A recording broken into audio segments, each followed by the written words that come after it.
اللہ اکبر۔ نحمدہ و نصلی علی رسولہ الکریم، اما بعد فاعوذ باللہ من الشیطان الرجیم، بسم اللہ الرحمن الرحیم۔ قل هو اللہ احد اللہ الصمد لم یلد ولم یولد ولم یکن لہ کفوا احد۔ صدق اللہ العظیم وصدق الرسول النبی الکریم، ونحن علی ذلک من الشاہدین والشاکرین والحمد للہ رب العالمین۔ ان اللہ وملائکتہ یصلون علی النبی یا ایھا الذین آمنوا صلوا علیہ وسلموا تسلیما۔ اللہم صلی وسلم وبارک علی سیدنا و مولانا محمد عبدک ورسولک، وصلی علی المؤمنین والمؤمنات والمسلمین والمسلمات۔ سبحان ربک رب العزت عما یصفون، وسلام علی المرسلین، والحمد للہ رب العالمین۔ قرآن مجید فرقان حمید کی جس سورہ مبارکہ کی میں نے آپ حضرات کے سامنے تلاوت کی، اس کو ہم قل هو اللہ احد کے نام سے جانتے ہیں، لیکن اس سورہ مبارکہ کا جو نام ہے وہ ہے سورہ اخلاص۔ قل هو اللہ احد اللہ الصمد لم یلد ولم یولد ولم یکن لہ کفوا احد۔ جو وجہ تسمیہ سورۃ اخلاص کہنے کی ہے، یعنی اس سورہ اخلاص کا نام سورۃ الاخلاص کیوں ہے، اس کے بارے میں اللہ کے محبوب علیہ الصلوۃ والسلام نے ارشاد فرمایا کہ سورہ اخلاص ایسی صورت ہے جو دنیا کی تمام پریشانیوں سے، مصیبتوں سے، بلاؤں سے، وباؤں سے انسان کو نہ صرف آزاد کرتی ہے، بلکہ یہ قبر کی تنگی سے اور حشر کی ہولناکی سے بھی حفاظت فرماتی ہے۔ تو یوں اللہ والو جو سورہ مبارکہ دنیا کی پریشانیاں، قبر کی پریشانیاں یا حشر کی پریشانیوں سے محفوظ کر دے، اس سورہ مبارکہ کو سورۃ الاخلاص کہتے ہیں، یعنی قل هو اللہ احد کہتے ہیں۔ ایک تو یہ اس کا تعارف مختصر سا ہو گیا۔ دوسرا جو تعارف ہے تفصیلی، لیکن وہ جاننا ضروری ہے ہر اس شخص کے لیے جس نے سورۃ الاخلاص سے نفع اٹھانا ہے، یعنی اس کو اپنا وظیفہ بنانا ہے، اپنے معمولات میں شامل کرنا ہے، تو اس کو موٹی موٹی باتوں کا علم ہونا ضروری ہے۔ سورۃ الاخلاص کے نازل ہونے میں اختلاف ہے۔ بعض مفسرین قرآن کے نزدیک یہ سورہ مکی ہے، اور بعض مفسرین قرآن کے نزدیک یہ سورہ مدنی ہے۔ دونوں مفسرین قرآن کی جو جماعتیں ہیں یا گروہ ہیں، دونوں کے پاس اپنے اپنے دلائل ہیں۔ بین ہی سورۃ فلق، سورۃ ناس، یعنی قرآن مجید کی جو آخری دو صورتیں ہیں، ان کے شان نزول میں یا ان کے نزول ہونے میں بھی اختلاف ہے۔ بعض مفسرین قرآن کے نزدیک سورہ فلق ناس مکہ میں نازل ہوئی، بعض مفسرین قرآن کے نزدیک سورہ فلق ناس جو ہے مدینہ پاک میں نازل ہوئی، اور کچھ مفسرین قرآن یہ خیال کرتے ہیں کہ یہ دونوں صورتیں سورہ فلق ناس یہ دو بار نازل ہوئیں، ایک بار مکہ میں اور ایک بار مدینہ المنورہ میں۔ اور زیادہ جو قول قابل قبول ہے میرے اپنے نزدیک بھی وہ یہی ہے کہ سورہ فلق ناس دو بار نازل ہوئی، اس لیے یہ صورت مکی بھی کہلواتی ہے اور یہ صورتیں مدنی بھی کہلواتی ہیں۔ جب مکہ المکرمہ میں حضور علیہ الصلوۃ والسلام کی مخالفت حد سے بڑھی، تو کفار مشرکین نے، قریش نے مسلمانوں کا جو چند مسلمان دائرہ اسلام میں داخل ہوئے تھے ان کا جینا اجیرن کر دیا، تو اللہ رب العزت نے ان دو سورہ مبارکہ کو نازل فرمایا، سورہ فلق اور سورہ ناس۔ اس کے فوراً بعد پھر ہجرت کا حکم آ گیا۔ دوسری بات، یہ دونوں صورتیں یعنی سورہ فلق اور سورہ ناس مدینہ پاک میں نازل ہوئیں جب عبداللہ بن ابی اور اس کے حواریوں نے اللہ کے نبی علیہ الصلوۃ والسلام کے غلاموں کے خلاف اور حضور علیہ الصلوۃ والسلام کی ذات اقدس کے خلاف جو ہے وہ سازشیں کرنا شروع کی، مخالفت بڑھی، پھر ادھر سے اسی مخالفت کا جو نتیجہ نکلا وہ کیا ہے؟ حضور علیہ الصلوۃ والسلام کے اوپر شدید جادو چلا۔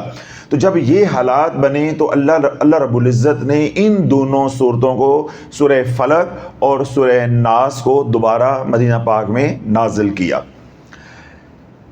اسی طرح قل هو اللہ احد سورۃ اخلاص مکہ میں بھی نازل ہوئی، تو اسی طرح مدینہ پاک میں بھی یہ نازل ہوئی۔ یہاں جو اہم نقطہ ہے جس کا جاننا آپ کو ضروری ہے کہ یہ سورہ اخلاص یعنی قل هو اللہ احد سورہ فلق ناس کے بعد نازل ہوئی، مکہ میں بھی بعد میں نازل ہوئی اور مدینہ پاک میں بھی یہ بعد میں نازل ہوئی۔ تو بہرحال جو مفسرین قرآن کہتے ہیں کہ یہ صرف مکہ میں نازل ہوئی، ان کا جو قول ہے وہ زیادہ قابل قبول ہے، زیادہ مضبوط ہے، ان کے پاس زیادہ دلائل ہیں، اس لیے سورہ اخلاص کو سورہ مکی کہا جاتا ہے، سورہ مکی کہا جاتا ہے۔ ایک آدھ قول ہے جو اس کو مدنی کہتا ہے، لیکن یہ سورت مکی ہے۔ اس کی دلیل بھی یہ ہے کہ اگر آپ میری بات توجہ کے ساتھ سن لیتے تو میں نے کیا بات کہی کہ یہ سورہ مبارکہ یعنی قل هو اللہ احد سورہ فلق ناس سے بعد میں نازل ہوئی۔ تو سورہ فلق ناس مکہ پاک میں نازل جب ہو گئیں تو بعد میں یہ سورۃ مبارکہ بھی وہیں پہ نازل ہوئی۔ تو اس میں سے صرف دو صورتیں سورہ فلق اور سورہ ناس دوبارہ نازل ہوئیں مدینہ پاک میں، جس طرح میں نے کہا کہ عبداللہ بن ابی اور اس کے حواریوں نے جب اللہ کے نبی علیہ الصلوۃ والسلام کے صحابہ کی زندگی کو اجیرن کیا، مخالفت کی، سازشیں کی، اور اللہ کے نبی علیہ الصلوۃ والسلام پہ جب جادو کا معاملہ آیا تو اللہ نے ان دو صورتوں کو دوبارہ نازل کیا، یعنی سورہ فلق اور سورہ ناس کو۔ تو یوں سورہ فلق، سورہ اخلاص، قل هو اللہ احد، یہ نزولی اعتبار سے 22ویں صورت ہے۔ اس سے پہلے 21 صورتیں نازل ہو چکی تھیں اور قرآن کے وہ کچھ حصے بھی جو ہے وہ نازل ہو چکے تھے، یعنی کچھ آیات نازل ہو چکی تھیں، لیکن اس کا جو نمبر ہے وہ کون سا ہے؟ 22واں۔ لیکن تدوینی اعتبار سے یہ سورہ مبارک ہے سورت نمبر 112، اور اس کے بعد سورہ نمبر 113 سورہ فلق اور سورہ نمبر 114 سورہ ناس، اور قرآن مجید کا اختتام ہو جاتا ہے 30واں سپارہ یعنی آخری سپارہ، اور سورت نمبر 112 ہے، اور 4 آیات مبارکہ پہ یہ مشتمل ہے۔ قل هو اللہ احد اللہ الصمد لم یلد ولم یولد ولم یکن لہ کفوا احد، 4 سورہ مبارکہ پہ یہ مشتمل ہے، اور اس سورہ مبارکہ کے اندر کل 15 کلمات ہیں، یعنی 15 لفظوں کے اوپر سورۃ اخلاص مشتمل ہے۔ اسی طرح حروف کے اعتبار سے سورۃ اخلاص کے اندر 47 حروف ہیں، 47 لیٹرز ہیں۔ تو یہ مختصر سا تعارف میں نے آپ حضرات کے سامنے رکھا ہے۔ شان نزول کے حوالے سے بھی کئی روایت ہیں، لیکن جو 2 روایتیں ہیں وہ زیادہ مضبوط ہیں اور وہ دونوں ہی مکہ کی ہیں، تو اس لیے وہ بات کا اشکال جو ہے وہ ختم ہو گیا کہ یہ صورت مدنی بھی ہے۔ یہ صورت مکہ میں ہی نازل ہوئی اور ایک بار ہی نازل ہوئی۔ جب عبداللہ بن سلام رضی اللہ تعالیٰ عنہ نے بھی اسلام قبول نہیں کیا تھا، آپ خود بھی راہب، آپ کے والد بھی راہب اور آپ کے دادا بھی راہب، یعنی پڑھے لکھے دینی گھرانے سے آپ کا تعلق تھا، جو اپنے اپنے وقت کے تورات کے عالم تھے۔ تو عبداللہ بن سلام رضی اللہ تعالیٰ عنہ فرماتے ہیں کہ میں نے اپنے بزرگان سے اجازت لی کہ میں کعبہ کی زیارت کے لیے مکہ جانا چاہتا ہوں، تو میرے بڑوں نے مجھے اجازت دے دی۔ پھر میں اپنے راہب کے پاس گیا، یعنی اس وقت جو بڑا عالم تھا اس کے پاس گئے، جب ان سے بھی اجازت طلب کی تو انہوں نے بھی اجازت دے دی۔ تو آپ فرماتے ہیں کہ میں مکہ پہنچا تو میں نے کعبہ کی زیارت کی، تو مجھے معلوم ہوا کہ مسلمانوں کا حج چل رہا ہے، یعنی ان دنوں میں ایام حج تھے، تو حضور علیہ الصلوۃ والسلام مینا میں تشریف فرما تھے۔ تو جب میں مینا پہنچا تو حضور علیہ الصلوۃ والسلام تشریف فرما تھے، صحابہ کا جمگٹا تھا، تو اللہ کے نبی علیہ الصلوۃ والسلام اپنے بارے میں تعارف کروا رہے تھے کہ میرا ذکر سابقہ کتب کے اندر بھی ہے، سابقہ کتب کے اندر ہے۔ یعنی وہ ایسا لمحہ تھا جب عبداللہ بن سلام اس مجلس میں، اس محفل میں پہنچے، یعنی مینا میں، ادھر اللہ کے نبی علیہ الصلوۃ والسلام اپنے بارے میں تعارف کروا رہے تھے، انا رسول اللہ صلی اللہ علیہ وسلم، میں اللہ کا رسول ہوں۔ تو میرا ذکر جو ہے وہ سابقہ کتب کے اندر بھی ہے۔ اب یہ بات یا یہ کلام اللہ کے نبی علیہ الصلوۃ والسلام کی طرف سے چل رہا تھا، ادھر سے عبداللہ بن سلام اس مجلس میں داخل ہوئے، تو جو ہی دور سے حضور علیہ الصلوۃ والسلام نے عبداللہ بن سلام کو دیکھا تو اللہ کے نبی علیہ الصلوۃ والسلام نے اشارہ کر کے عبداللہ بن سلام کو فرمایا کہ عبداللہ بن سلام بتاؤ میں ٹھیک کہہ رہا ہوں، بتاؤ میں ٹھیک کہہ رہا ہوں۔ تو یہ دو باتیں اکٹھی تھی، ایک اللہ کے نبی علیہ الصلوۃ والسلام نے آپ کو آپ کے نام سے پکارا، جبکہ ملاقات کون سی ہے؟ پہلی، تو نام سے پکارا۔ پھر دوسرا اللہ کے نبی علیہ الصلوۃ والسلام نے سوال کیا کہ جو میں کہہ رہا ہوں اس کی تصدیق کرتے ہو میں ٹھیک کہہ رہا ہوں؟ تو کیونکہ وہ عالم تھے، راہب تھے، تورات کے عالم تھے، وہ اہل علم تھے، تو ان کے اندر سے یہ بات اٹھی کہ انہوں نے مجھے نام سے بھی پکارا ہے جبکہ انہیں معلوم نہیں ہے، یہ تو مجھے پہچانتے نہیں، میں نے ان کو پہلی بار دیکھا ہے۔ تو دوسری بات یہ ہے کہ جو یہ کہہ رہے ہیں وہ حق اور سچ ہے کہ پہلی کتابوں کے اندر یہ بات آئی ہے۔ تو عبداللہ بن سلام فرماتے ہیں کہ میں آگے بڑھا تو اللہ کے محبوب علیہ الصلوۃ والسلام کی بارگاہ اقدس میں نے عرض کی کہ یا رسول اللہ، کہ مجھے جس رب کا آپ تعارف کروا رہے ہیں، جس رب کی طرف آپ بلا رہے ہیں، یا جس دین کو آپ پیش کر رہے ہیں، جس کا تعارف فرما رہے ہیں، مجھے اس رب کا تعارف کروائیں، یعنی جس رب کی طرف بلا رہے ہیں اس کا تعارف کروائیں۔ تو جب عبداللہ بن سلام نے اللہ کے محبوب علیہ الصلوۃ والسلام سے رب کعبہ کا تعارف مانگا تو جبریل امین علیہ السلام یہ سورہ مبارکہ لے کر حاضر ہوئے حضور علیہ الصلوۃ والسلام کی بارگاہ میں، اور عرض کی یا رسول اللہ، یہ جو عبداللہ بن سلام یا یہ جو کفار مشرکین ہیں یا یہ جو غیر مسلم ہیں آپ کے رب کا تعارف مانگتے ہیں، تو سنیے کہ رب فرماتا ہے قل هو اللہ احد اللہ الصمد لم یلد ولم یولد ولم یکن لہ کفوا احد۔ اے میرے محبوب فرما دیجئے کہ آپ کا رب واحد ہے، نہ اس سے کوئی پہلے ہے اور نہ اس کے کوئی بعد ہے، وہی اول ہے، وہی آخر ہے، وہی ظاہر ہے اور وہی باطن ہے۔ اللہ الصمد، وہ سب سے بے نیاز ہے، کسی کا محتاج نہیں ہے اور ہر مخلوق اس کی محتاج ہے۔ لم یلد ولم یولد، نہ اس نے کسی کو جنا ہے اور نہ وہ کسی سے جنا گیا ہے۔ ولم یکن لہ کفوا احد، اس کا کوئی شریک نہیں ہے، اس کی کوئی برابری کرنے والا نہیں ہے، وہ یکتا ہے اپنی ذات میں بھی اور اپنی صفات میں بھی، اپنے کمالات میں بھی، اپنے اختیار میں بھی، اپنے تصرف میں بھی، اپنے جلال میں بھی، اپنے جمال میں بھی، تو ہر لحاظ سے وہ یکتا ہے۔ تو اللہ کے محبوب علیہ الصلوۃ والسلام نے جب یہ تعارف عبداللہ بن سلام کے سامنے رکھا تو انہوں نے کیا کہا کہ یا رسول اللہ ہاتھ آگے کیجئے کہ میں ایمان لانا چاہتا ہوں، اور وہ بول اٹھے اشہد ان لا الہ الا اللہ واشہد ان محمدا عبدہ ورسولہ۔ تو یوں عبداللہ بن سلام نے جب اللہ کا تعارف اتنا جامع پایا کہ 4 آیات کے اندر اللہ نے جس کو کہتے ہیں کہ سمندر کو کوزے میں بند کر دیا۔ پھر دوسری بات کیا ہے، میں نے 2-3 بار دہرایا کہ وہ عالم ہیں، اہل علم میں سے ہیں، تو وہ بات کو فوراً سمجھ کے کہ کہنے والا حق بیان کر رہا ہے، جب بیان کرنے والا حق بیان کر رہا ہے تو وہ حق پہ خود کیوں نہیں ہو سکتا۔ تو یوں اللہ رب العزت نے ان کی ہدایت کا فیصلہ کر دیا، وہ دائرہ اسلام میں داخل ہوئے۔ تو اللہ کے نبی علیہ الصلوۃ والسلام نے عبداللہ بن سلام کو یہ جو ہدایات دیں، ان ہدایات میں سے ایک ہدایت یہ تھی کہ اپنے ایمان کو آپ نے مخفی رکھنا ہے۔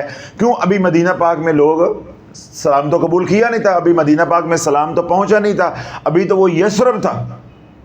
تو اس لیے مخالفت سے بچنے کے لیے دوسرا یہ ہے کہ آپ کا جس گھرانے کے ساتھ تعلق ہے ان کا اثر و رسوخ ہے یہودیوں کے اوپر، تو آپ ان کے عالم ہیں، ان کے راہب ہیں، تو آپ نے اپنے ایمان کو مخفی رکھنا ہے. جب اللہ رب العزت دین اسلام کو اٹھائے گا, عظمت دے گا, اس کو پھیلائے گا, تو پھر اپنے ایمان کو ظاہر کر دینا. تو یہ شان نزول کے حوالے سے ایک روایت ہے جو میں نے آج بیان کی. تو جو اگلی روایت ہے انشاءاللہ وہ اگلی مجلس میں بیان کریں گے, تاکہ مضمون جو ہے وہ زیادہ طویل بھی نہ ہو اور آپ کا ذوق بھی جو ہے وہ برقرار رہے. فضائل کے حوالے سے اللہ کے نبی علیہ الصلوۃ والسلام نے ارشاد فرمایا, انس بن مالک رضی اللہ تعالیٰ عنہ اس حدیث پاک کو روایت کی ہے کہ جس نے ایک بار قل هو اللہ احد پڑھا, یعنی ایک بار سورۃ اخلاص پڑھی, اس نے قرآن کا تیسرا حصہ پڑھا, یعنی 1/3 قرآن پڑھا, اس کو 1/3 قرآن پڑھنے کا ثواب عطا کیا جائے گا. جس نے 2 بار سورۃ اخلاص پڑھی, اس کو 2/3 قرآن پڑھنے کا ثواب دیا جائے گا. اور جس نے 3 بار قل هو اللہ احد اللہ الصمد لم یلد ولم یولد ولم یکن لہ کفوا احد پڑھا, یعنی 3 بار سورۃ اخلاص پڑھی, اس کو مکمل قرآن مجید فرقان حمید کی تلاوت کا ثواب عطا کیا جائے گا. حضرت ابو درداء رضی اللہ تعالیٰ عنہ روایت کرتے ہیں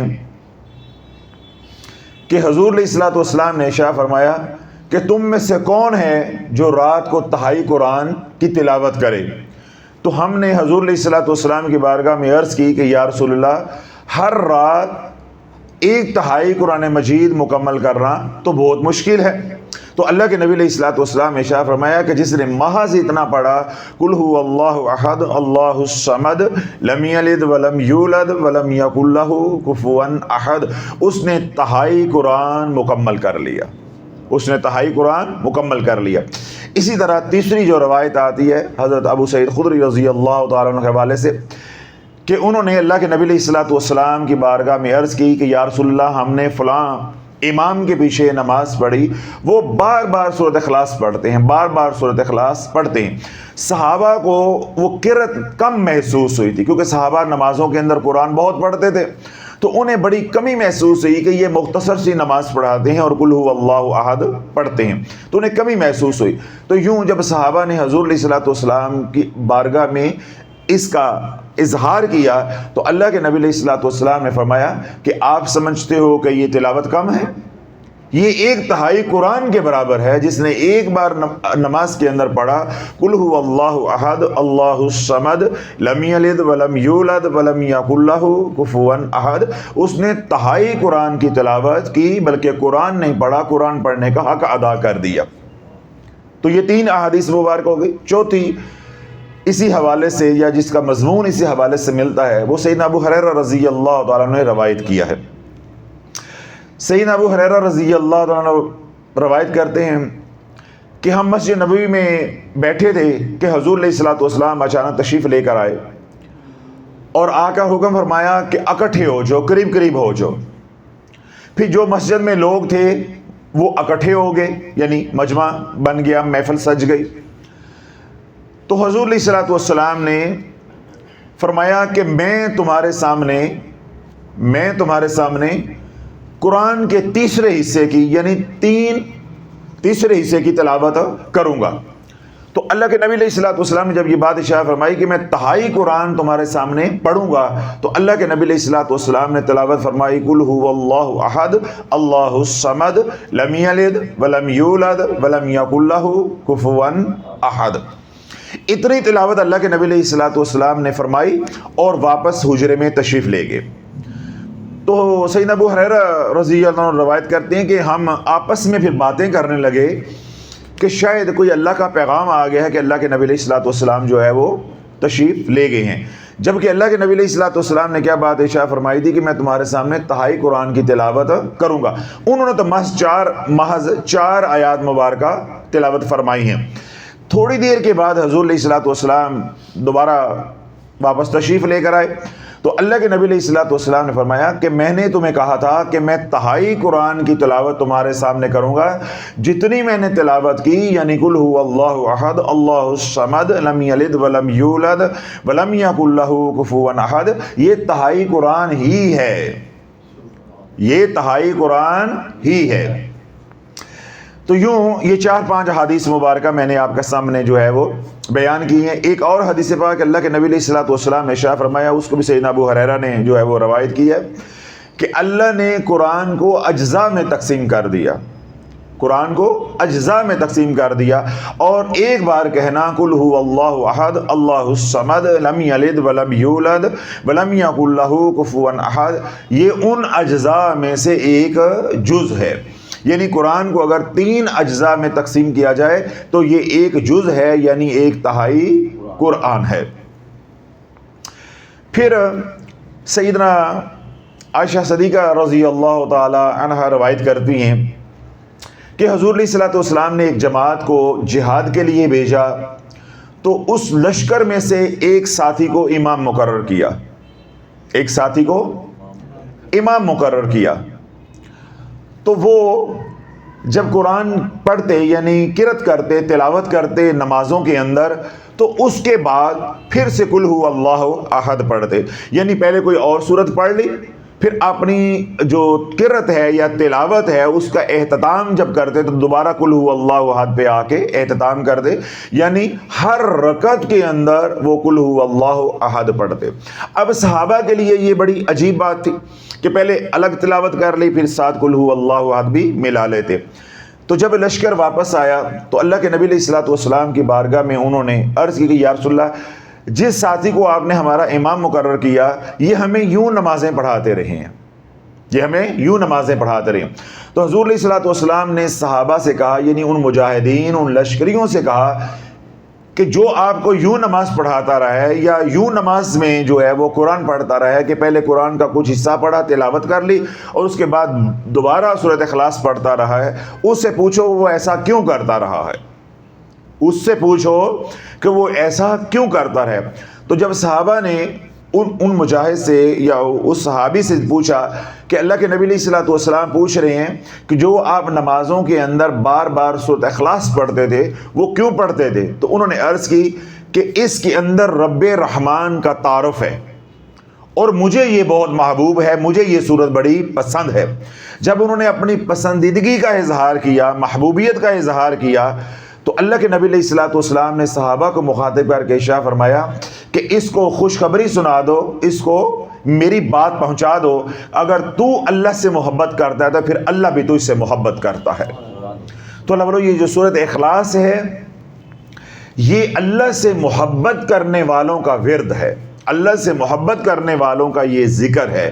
اس لیے جو میں نے تفصیلی بیان کیا کہ سورۃ اخلاص کے ذریعے کے ساتھ راہ سلوک کیسے طے کیا جاتا ہے یا ولایت کا مقام کیسے پایا جاتا ہے، اس کے اندر میں نے مکمل یہ بات کو سمجھانے کی کوشش کی کہ سورۃ اخلاص ولایت کا ایک مکمل نظام ہے، اور یہ ایسا یکتا نظام ہے کہ سارے جو ولایت کے نظام قرآن مجید فرقان حمید کے اندر موجود ہیں، کوئی بھی نظام اس نظام کو چھو نہیں سکتا۔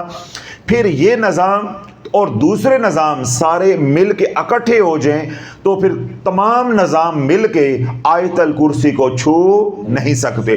سارے نظام اپنی اپنی جگہ پہ خوبصورت ہیں، بجا ہیں، کیونکہ یہ ولایت کے نظاموں کا ایک گلدستہ ہے۔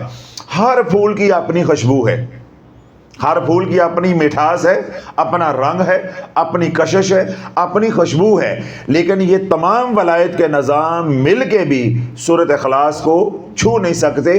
یعنی جو ولایت کا نظام سورۃ اخلاص کی صورت میں ہے اس کا کوئی ایک اپنا الگ ہی رنگ ہے، اپنا الگ ہی رنگ ہے۔